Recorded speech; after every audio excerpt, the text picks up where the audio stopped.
And he goes on, Mr. Speaker, about wallpaper when, as I've told him umpteen times now, I paid for it. Keir Starmer.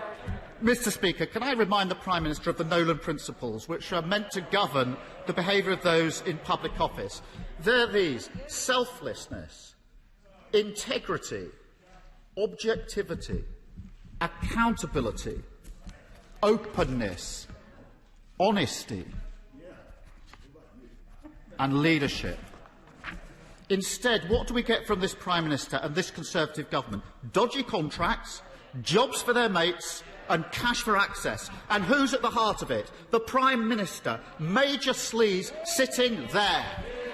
Mr. Speaker, meanwhile, he talks about priorities. Crime is going up. NHS waiting lists are at record levels, and millions of people are worried about their jobs, including Liberty Steel. Mr. Speaker, don't the British people deserve a Prime Minister they can trust and a government that isn't mired in sleaze, cronyism and scandal? Mr. Speaker, last week he came to this chamber and he attacked me for talking to James Dyson about ventilators, where we're now sending ventilators to help the people of India. And the following day, Mr. Speaker, the Labour front bench said that any Prime Minister in my position would have done exactly the same thing.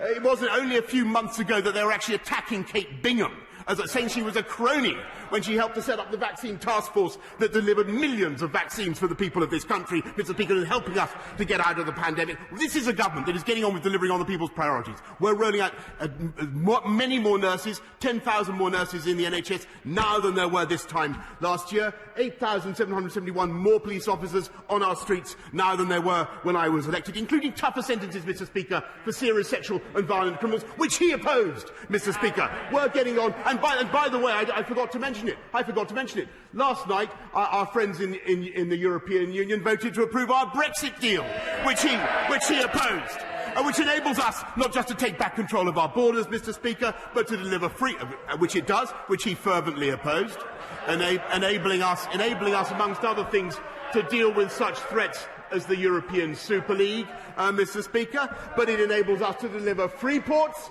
in places like Teesside, and above all, taking back control of our country has allowed us to deliver the fastest vaccine rollout in Europe, as he well knows, Mr. Speaker, which would not have been possible if we'd stayed in the European Medicines Agency, which he voted for. Mr. Speaker, week after week, the people of this country can see the difference between a Labour Party that twists and turns with the wind, that thinks of nothing except playing political games, whereas this party gets on with delivering on the people's priorities, and I hope that people will vote Conservative on May the 6th.